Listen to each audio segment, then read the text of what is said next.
Assalamualaikum warahmatullahi wabarakatuh. Perkenalkan nama saya Fahri Syadal Mustafa dengan NIM 10309240043. Kali ini saya akan memilih tema manusia dan alam. Mungkin bisa di next. Jadi latar belakang. Sebelum kita lanjut ke materi, kita mengenal alam dan manusia terlebih dahulu. Jadi, manusia dan alam itu merupakan dua ciptaan Allah Subhanahu wa taala yang saling berkaitan.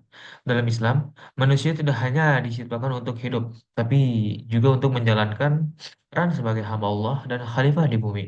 Sementara itu, alam diciptakan sebagai amanah dan sarana bagi manusia untuk mengenal Tuhannya. Namun, realitas saat ini menunjukkan banyak penyimpangan terhadap fungsi ini, seperti kerusakan lingkungan dan hilangnya kesadaran spiritual.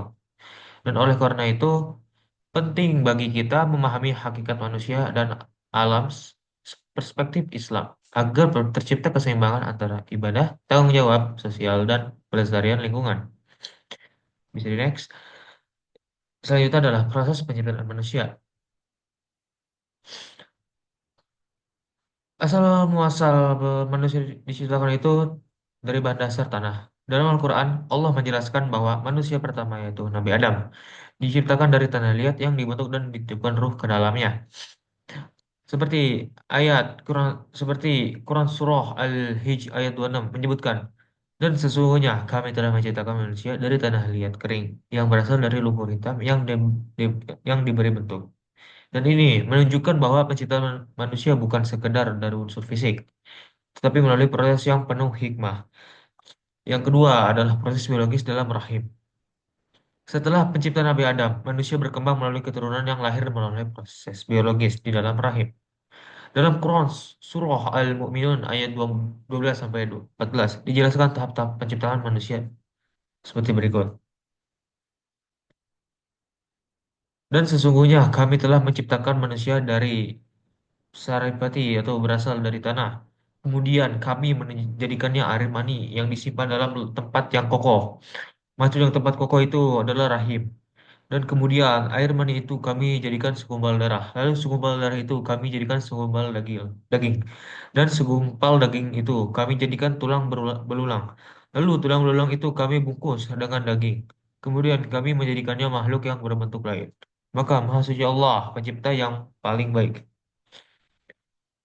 Selanjutnya adalah manusia itu selanjutnya setelah proses biologis dalam rahim.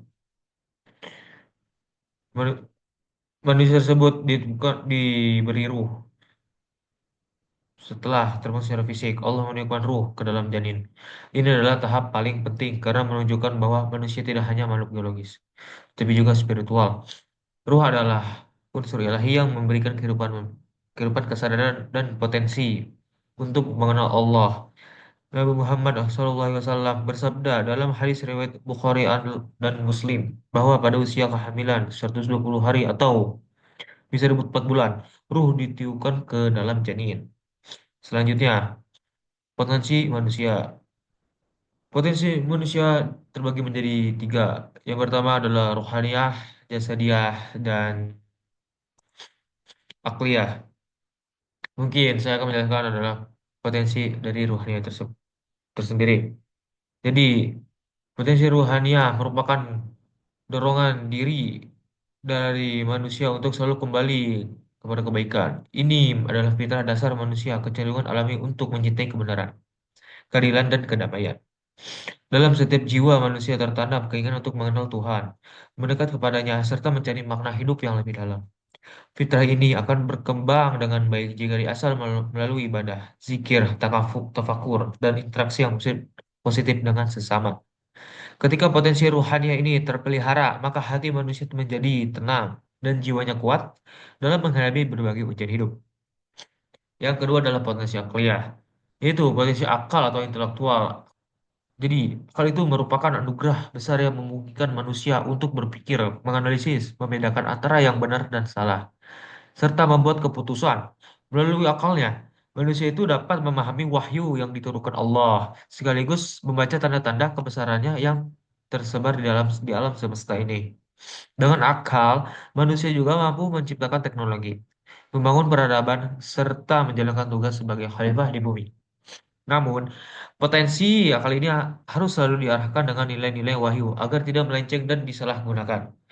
Yang selanjutnya adalah potensi jasadiah, yaitu kekuatan fisik. Jadi itu merupakan kekuatan fisik. Jadi, tubuh manusia merupakan alat yang sangat penting dalam mewujudkan amal perbuatan. Tanpa fisik yang sehat, manusia tidak akan mampu menjalankan aktivitas sehari-hari, seperti bekerja, menolong sesama, beribadah, maupun menjaga lingkungan. Islam sangat menghargai kesehatan jasmani karena ia adalah amanah yang harus dijaga.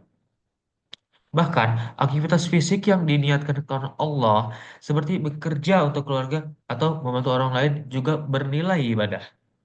Dan selanjutnya adalah tugas, fungsi, tugas atau fungsi dan peran manusia sebagai manusia. Mungkin dari tugas manusia itu sebagai hamba dan khalifah. Manusia dalam Islam terbagi menjadi dua. Yang pertama ada Abdullah, yang bisa disebut hamba Allah, dan khalifah fil ardi atau pemimpin di bumi. Sebagai hamba Allah, tugas manusia adalah beribadah hanya kepadanya. Ibadah di sini tidak terbatas pada ritual seperti sholat, puasa, dan zakat, tapi mencakup seluruh aktivitas hidup yang diniatkan karena Allah dan dilakukan sesuai syariat. Allah berfirman dalam Quran surah Az-Zariyat ayat 56, dan tidaklah aku menciptakan jin dan manusia melainkan supaya mereka menyembahku. Nah, hal ini se- sedangkan sebagai khalifah manusia bertugas untuk berbumi, menjaga keseimbangan alam, menegakkan keadilan, serta mengelola kehidupan sosial dan lingkungan secara bijaksana. Dan tugas ini menuntut manusia untuk menggunakan akalnya, ilmunya, dan potensinya dalam menjaga bumi agar tetap menjadi tempat yang layak dihuni oleh seluruh makhluk. Yang selanjutnya, peran sebagai manusia, yang bisa disebut pengelola dan penjaga kehidupan.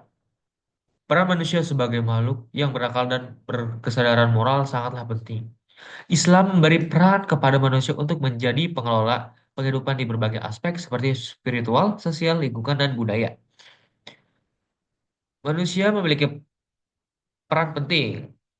Yang pertama adalah pemimpin di keluarga, masyarakat, dan lingkungan sekitar. Yang kedua adalah pelindung terhadap makhluk lain, termasuk tumbuhan, hewan, dan alam semesta. Yang ketiga adalah penghubung antara bumi dan langit, dalam arti menjalani kehidupan dunia dengan tetap terikat pada nilai-nilai akhirat.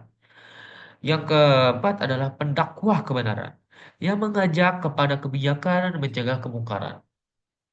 Amar ma'ruf nahi mungkar. Selanjutnya, fungsi manusia itu seperti mengelola amanah dan menjalankan ujian. Jadi, manusia dalam kehidupan sangat erat kaitannya dengan kepercayaan atau yang disebut amanah yang Allah berikan itu. Dalam isi kandungan Qur'an surat Al-Ahzab ayat 72 disebutkan bahwa amanah ditawarkan kepada langit, bumi, dan gunung. Tetapi sesemuanya enggan menerimanya karena berat. Dan manusialah yang menerimanya, berarti bahwa manusia memiliki tanggung jawab moral dan spiritual untuk menjaga nilai-nilai kebenaran, keadilan, dan kemanusiaan. Selanjutnya, manusia dari alam ke alam. Jadi, yang pertama adalah manusia itu sebelum lahir harus melewati alam ruh terus. Yang pertama adalah melewati alam ruh. Jadi di sini ruh manusia itu diciptakan oleh Allah sebelum jasadnya dibentuk. Allah berfirman dalam Quran surah Al-A'raf ayat 72, 172 yang berbunyi, dan ingatlah ketika Tuhanmu mengeluarkan dari sulbi anak-anak Adam keturunan mereka dan Allah mengambil kesaksian terhadap jiwa mereka. Saya berfirman, bukankah aku ini Tuhanmu? Mereka menjawab, betul, engkau Tuhan kami. Kami menjadi saksi. Kami lakukan yang demikian itu agar di hari kiamat kamu tidak mengatakan, sesungguhnya kami adalah orang-orang yang lengah terhadap ini. Nah, pada fase ini, manusia belum memiliki tubuh, namun sudah memiliki kesadaran spiritual untuk mengakui keesaan Allah Subhanahu wa taala. Dan kesaksian ini disebut sebagai mitsak atau janji primordial. Mungkin selanjutnya adalah Yang kedua adalah setelah alam rahim adalah setelah alam ruh adalah alam rahim. Manusia memasuki alam rahim, yaitu ketika ruh ditiupkan ke dalam janin yang sedang berkembang dalam kandungan ibunya. Proses biologis ini berlangsung selama kurang lebih 9 bulan. Dan pada usia kehamilan 124 hari atau bisa disebut 4 bulan. Seperti tadi saya sebutkan. Dan Allah meniupkan ruh ke dalam janin tersebut. Seperti dijelaskan dalam hadis riwayat Bukhari dan Muslim. Di alam ini manusia tidak memiliki kesadaran seperti saat di dunia. Tetapi kehidupannya sudah dimulai. Selanjutnya, setelah alam rahim yang tahap ketiga adalah alam dunia. Setelah lahir, manusia masuk ke alam dunia ini, yaitu yang dimana fase itu kehidupan yang penuh ujian dan tanggung jawab. Di sinilah manusia hidup, berkembang, berpikir, dan beramal. Dunia adalah tempat sementara yang digunakan untuk mengumpulkan bekal menuju kehidupan abadi. Di alam ini, manusia diberi kebebasan memilih antara kebaikan dan keburukan, serta dituntut untuk menjalankan tugasnya sebagai hamba Allah dan khalifah di bumi. Amal baik atau buruknya yang dilakukan di alam dunia akan menentukan nasibnya di alam berikutnya. Nah, alam berikutnya yang mungkin itu bisa dibilang tahap selanjutnya adalah alam kubur. Setelah kematian itu, manusia memasuki alam kubur, juga dikenal sebagai alam barzah. Alam ini adalah fase transisi antara kehidupan dunia dan akhirat. Meski tubuh telah dikubur, ruh tetap hidup dan mengalami kehidupan khusus yang tidak tampak oleh manusia dunia. Di sini, ruh manusia akan merasakan kenikmatan jika amalnya baik, atau azab jika memiliki amal yang buruk. Ini adalah masa penantian sebelum dibangkit kembali pada hari kiamat. Setelah dibangkitkan kembali pada hari kiamat, nah, alam terakhir ini adalah alam akhirat, yaitu kehidupan yang abadi setelah kebangkitan dari alam kubur. Di sini manusia akan dibangkitkan hisab atau bisa diperiksa amal perbuatannya dan diberi balasan atas seluruh perbuatannya selama di dunia. Bagi yang beriman dan beramal soleh, balasannya adalah surga. Bagi yang ingkar dan banyak berbuat dosa, tempatnya adalah neraka, kecuali jika Allah mengampuninya. Mungkin sekian, terima kasih. Wassalamualaikum warahmatullahi wabarakatuh.